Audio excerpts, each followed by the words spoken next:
வரகி பக்தர்கள் அனைவருக்கும் வணக்கம். இது நம்ம ஆதி வரகி யூடியூப் சேனல். வரகி அன்னையோட அருள் பரிபூர்ணமா எல்லாருக்குமே கிடைக்கணும்னு மனசார பிரார்த்தனை செஞ்சுக்கிட்டு நாம இந்த பதிவை ஆரம்பிக்கலாம். இன்னைக்கு டிசம்பர் மாசம் 18ஆம் தேதி புதன்கிழமை. இந்த நாள்ல பல அற்புதமான சேர்க்கைகள் நமக்கு இருக்கு. அதுலயும் முக்கியமான ஒரு சேர்க்கைய பத்தி தான் இப்ப நான் உங்களுக்கு சொல்ல போறேன்.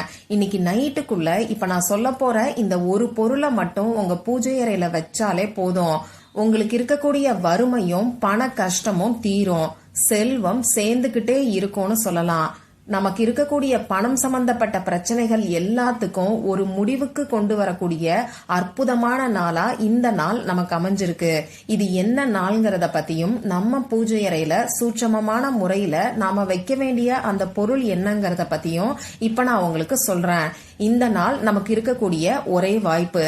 அது என்ன ஒரே வாய்ப்புன்னு வாங்க இப்ப நாம தெரிஞ்சுக்கலாம். இன்னைக்கு நமக்கு புதன்கிழமை.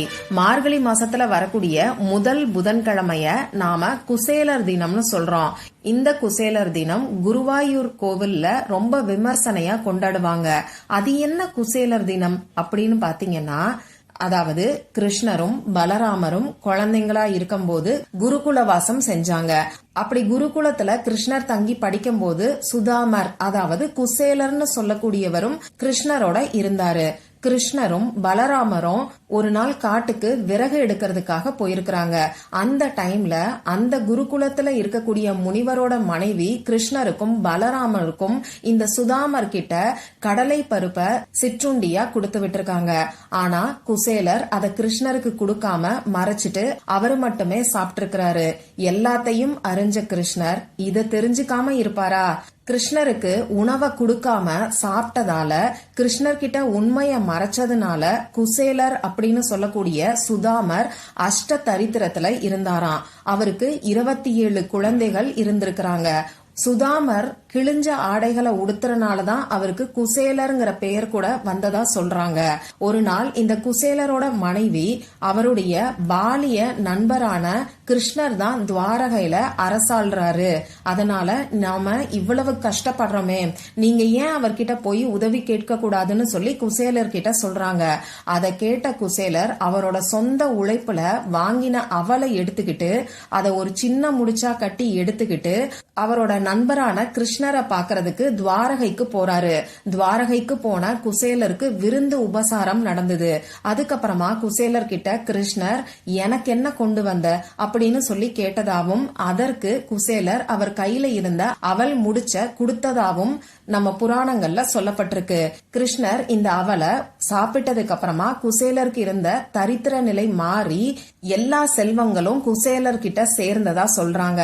அந்த வகையில இந்த மார்கழி மாசத்தோட முதல் புதன்கிழமை குசேலர் தினமா குருவாயூர்ல நமக்கு கொண்டாடுறாங்க.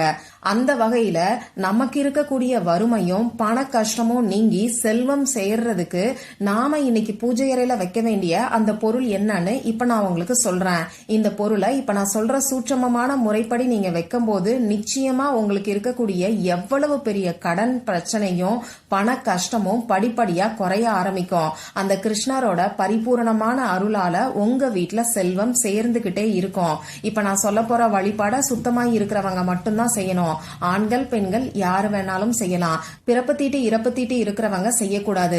பெண்களுக்கு பீரியட்ஸ் டைமா இருந்தா செய்ய வேண்டாம். அதே மாதிரி இன்னைக்கு நான்வெஜ் சாப்பிட்டிருந்தா இந்த வழிபாட செய்ய வேண்டாம். இந்த வழிபாட இன்னைக்கு உங்க வீட்டுல பூஜை அறையில சாயங்காலம் 5 மணிக்கு மேல நைட்டு 8 மணிக்குள்ள நீங்க செய்யறதுக்கு பாருங்க. இப்ப நான் சொன்ன குறிப்பிட்ட நேரத்துல உங்க பூஜை அறையை எப்பயும் போல ரெடி பண்ணிக்கோங்க. நீங்க எப்பயும் ஏத்தி வைக்கக்கூடிய விளக்கை ஏத்தி வச்சுட்டு ஒரு சிகப்பு நிற துணியை எடுத்துக்கோங்க. ஒரு கைப்பிடி அவளையும் கொஞ்சமா வெல்லத்தையும் வச்சு இத நீங்க ஒரு முடிச்சா கட்டி உங்க வீட்டுல பூஜை அறையில நெய்வேத்தியமா கிருஷ்ணருக்கு வைங்க.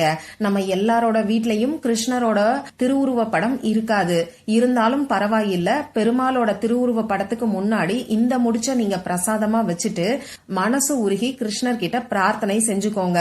உங்களுக்கு இருக்கக்கூடிய வறுமை நீங்கணும், பண கஷ்டம் நீங்கணும், கடன் பிரச்சனை குறையணும், செல்வம் மேலும் மேலும் சேரணும்னு சொல்லி பிரார்த்தனை செஞ்சுக்கிட்டு இப்ப நான் ஸ்கிரீன்ல கொடுத்திருக்கக்கூடிய ஒரே ஒரு வரி மந்திரத்தை உங்களால முடிஞ்ச அளவுக்கு நீங்க சொல்லுங்க. எந்த ஒரு எண்ணிக்கை கணக்கும் வச்சுக்க வேண்டாம். குறைஞ்சது ஒரு 10 நிமிஷமாவது இந்த மந்திரத்தை சொல்லுங்க. உங்களால முடியும்னா இந்த நாள்ல அரை மணி நேரம் கூட இந்த மந்திரத்தை தாராளமா சொல்லலாம். அந்த மந்திரம் இப்ப உங்களுக்கு ஸ்கிரீன்ல தெரியும், நானும் சொல்லி காமிக்கிறேன். ஓம் க்ளீம் கிருஷ்ணாய நமக. ஓம் க்ளீம் கிருஷ்ணாய நமக. ஓம் க்ளீம் கிருஷ்ணாய நமக. இதுதான் அந்த மந்திரம். நமக்கு இருக்கக்கூடிய வேண்டுதல்களை நிறைவேற்றி வைக்கக்கூடிய அதிசக்தி வாய்ந்த ஒரு வரி மந்திரம்னே சொல்லலாம். இந்த மந்திரத்தை சொல்லி கிருஷ்ணர் கிட்ட திரும்பியும் ஒரு தடவை நீங்க பிரார்த்தனை செஞ்சுக்கோங்க. இவ்வளவுதான் இந்த வழிபாடு. இந்த வழிபாடு முடிஞ்சதுக்கு அப்புறமா பூஜை அறையில நீங்க வச்சிருக்கக்கூடிய அந்த நெய்வேத்தியத்தை எடுத்து நீங்களும் உங்க வீட்டுல இருக்கிறவங்களும் பிரசாதமா சாப்பிடலாம். சரி, இப்போ ஒரு சிலர் நான் இந்த டைம்ல ஆபீஸ்ல இருக்கேன், நான் என்னக்கா பண்ணட்டும்னு சொல்லி கேட்பீங்க. இன்னும் ஒரு சிலர் எனக்கு பீரியட்ஸ் டைமா இருக்குக்கா, நான் என்ன பண்ணட்டும்னு சொல்லி கேட்பீங்க. உங்களுக்கான 2வது பரிகாரத்தை இப்ப நான் உங்களுக்கு சொல்றேன். அதாவது நமக்கு இருக்கக்கூடிய வறுமை நீங்கிறதுக்கும் பண கஷ்டம் தீர்றதுக்கும் செல்வம் மேலும் மேலும் சேர்ந்துகிட்டே இருக்கிறதுக்கும் இப்ப நான் சொல்ல போற இந்த பரிகாரத்தை இந்த நாள்ல நைட்டு 12 மணிக்குள்ள நீங்க எப்ப வேணாலும் செய்யலாம். ராகு காலம் யமகண்டம் எல்லாம் பார்க்கணுங்கிற அவசியம் கிடையாது. நீங்க இந்த வீடியோவை பார்த்து முடிச்சதுக்கு அப்புறமா கூட இந்த பரிகாரத்தை செய்யலாம். இந்த பரிகாரத்தை பொறுத்தளவுக்கு நமக்கு எந்த விதமான கட்டுப்பாடுகளும் கிடையாது. ஆண்கள் பெண்கள் யாரு வேணாலும் செய்யலாம். பிறப்பு தீட்டு இறப்பு தீட்டு இருக்கிறவங்களும் தாராளமா செய்யலாம். பெண்களுக்கு பீரியட்ஸ் டைமா இருந்தாலும் இந்த பரிகாரத்தை செய்யலாம். இந்த பரிகாரத்தை பொறுத்தளவுக்கு நீங்க உங்க வீட்டுல இருந்தும் செய்யலாம், ஆபீஸ்ல இருந்தும் செய்யலாம், அதே மாதிரி உங்க சொந்தக்காரங்க வீட்டுல இருந்தும் செய்யலாம். சரி, இப்போ இந்த பரிகாரத்துக்கு தேவையான பொருட்கள் என்னன்னு பாத்தீங்கன்னா, நம்ம கையில எழுத வேண்டிய ஒரு பரிகாரத்தை தான் தெரிஞ்சுக்க போறோம். அதனால எழுதுறதுக்கு பேனா, sketch pen, marker, glitter pen, ball point pen, இதுல எதை வேணாலும் நீங்க பயன்படுத்திக்கோங்க. ரெட் கலர்ல இங்கு வரக்கூடிய பேனாவை மட்டும் இந்த பரிகாரத்துக்கு நீங்க யூஸ் பண்ணிக்கோங்க. மத்தபடி நமக்கு வேற எந்த பொருளும் இந்த பரிகாரத்துக்கு தேவை கிடையாது. செலவே இல்லாத பரிகாரத்தை தான் இப்ப நாம தெரிஞ்சுக்க போறோம். இப்போ நீங்க ஃப்ரீயா இருக்கக்கூடிய சமயத்துல உங்க முகம் கை காலை கழுவிட்டு வந்து அமைதியான ஒரு இடத்துல உட்கார்ந்துக்கோங்க. ஆபீஸ்ல இருந்து இந்த பரிகாரத்தை செய்யறீங்கன்னா உங்க கைகளை மட்டும் வாஷ் பண்ணிக்கிட்டு இந்த பரிகாரத்தை நீங்க செய்யுங்க. முதல்ல உங்க குலதெய்வத்துக்கிட்டையும் கிருஷ்ணர் கிட்டையும் உங்களுக்கு பணவரவு அதிகரிக்கணும்னு சொல்லி மனசுருகி பிரார்த்தனை செஞ்சதுக்கு அப்புறமா இப்ப நான் ஸ்கிரீன்ல காமிச்சிருக்கிற மாதிரி ஏஞ்சல் நம்பரை உங்க இடது கையில நீங்க எழுதிக்கோங்க. இடது கையில மணிக்கட்டு பகுதியில நீங்க எழுதிக்கோங்க. நீங்க எழுத வேண்டிய நம்பர் என்னன்னு பாத்தீங்கன்னா 1176. இன்னைக்கு நமக்கு புதன்கிழமை. இது மகாவிஷ்ணுவோட வழிபாட்டுக்கு உகந்த நாள். இப்படி புதன்கிழமையோட சேர்ந்து வரக்கூடிய இந்த குசேலர் தினம் கூடுதல் சிறப்பு வாய்ந்ததுன்னே சொல்லலாம். அந்த வகையில பெருமாளோட எனர்ஜியை நமக்கு அட்ராக்ட் பண்ணி கொடுக்கக்கூடிய இந்த 1176ங்கிற ஏஞ்சல் நம்பரை எழுதிட்டு திரும்பியும் ஒரு தடவை மனசுருகி நீங்க பிரார்த்தனை செஞ்சுக்கோங்க. இப்படி நீங்க எழுதி வச்சிருக்க கூடியது வேலை செய்யும் போது அழிஞ்சிட்டா பரவாயில்ல, திரும்பியும் எழுதி வைக்கணுங்கிற அவசியம் கிடையாது. அப்படி அழியலைன்னா ஒரு 2-3 மணி நேரம் கழிச்சு நீங்களே வாஷ் பண்ணிக்கலாம். கட்டாயமா 2-3 மணி நேரம் கழிச்சு வாஷ் பண்ணணுங்கிற அவசியம் எல்லாம் கிடையாது. உங்களுக்கு வேணும்னா நீங்க வாஷ் பண்ணிக்கோங்க. அப்படி இல்லைன்னா அப்படியே இந்த நாள் ஃபுல்லா அந்த நம்பர் உங்க கையிலேயே இருக்கட்டும்னு சொல்லி நீங்க விட்டுருங்க. இவ்வளவுதான் இந்த பரிகாரம். இந்த பதிவுல உங்களுக்கு ஏதாவது சந்தேகம் இருந்ததுன்னா எனக்கு கமெண்ட் பாக்ஸ்ல கேளுங்க. அதை நான் உங்களுக்கு உடனே தெளிவுபடுத்துறேன்.